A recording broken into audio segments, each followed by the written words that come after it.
Hello mga kaang, magandang araw sa lahat. For today's video, pag-usapan natin yung tungkol sa relay. Alam ba yung relay? Yung relay ay isang electrically operated na switch. Ibig sabihin na nag-activate siya sa pamamagitan ng pagbibigay ng power supply sa kanyang coil, no? Hindi siya manual. So, para din siyang contactor, pero ito siya, hindi siya nag-re-receive ng mga malalaking loads. Hindi tulad sa contactor na ginagamit siya sa mga malalaking loads, no? Ito ginagamit siya sa mga switching, mga interlocking, no? Meron siyang dalawang part. Yung relay pala ay meron siyang ah, iba't ibang klase, no?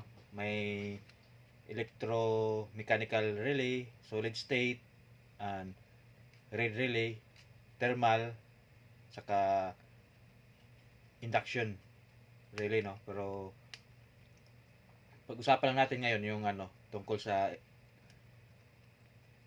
electromechanical relay, no, mga ganito. Meron siyang para siyang contactor, meron siyang holding coil.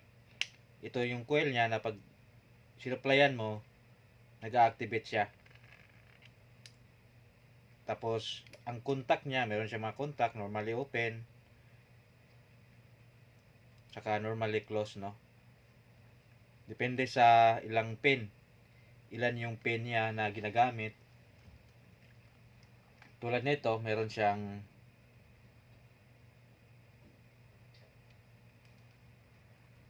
tulad dito, meron siyang 6 contact, no.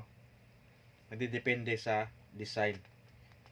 Tapos pag nakikita nyo, may number siya, naka-indicate kung normally close siya. Tapos may common. Yung number niya, mayroon din yung number dito. Yun yung terminal nitong nasa number na ito. So, nag-activate siya sa pamamagitan ng ng magnet. Yung coil niya, may coil siya sa loob. Imamagnet niya yung parang may mechanical siya dito na yung imamagnet niya yon, magbabago yung contact, no? Yung mga normally open, magiging close, no? Tapos meron din tayong delay timer. Parang ganito din siya, pero siya, yung pag-energize mo siya, magka-count siya ng ilang minuto, depende sa settings. Tapos saka siya mag-switch ng contact, no? Yan yung, pero wala akong sample nun. Ito pala. Ito yung niya. May settings dito. Ito, i-adjust mo lang.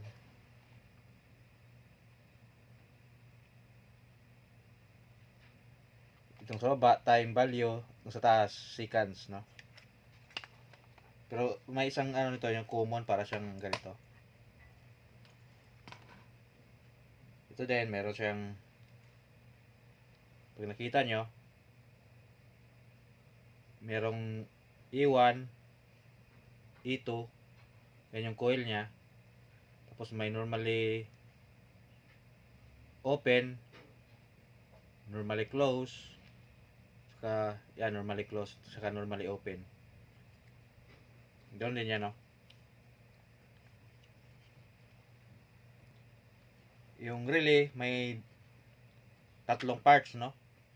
Dalawang parts, isang coil, electrical coil. Yan yung ang reading niya pag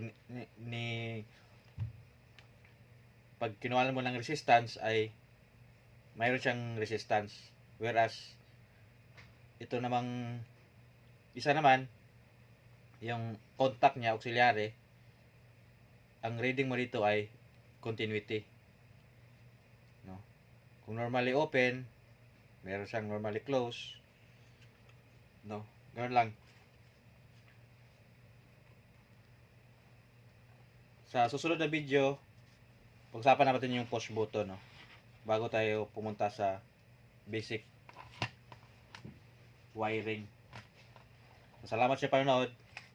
Sana may natutunan kayo. Thank you.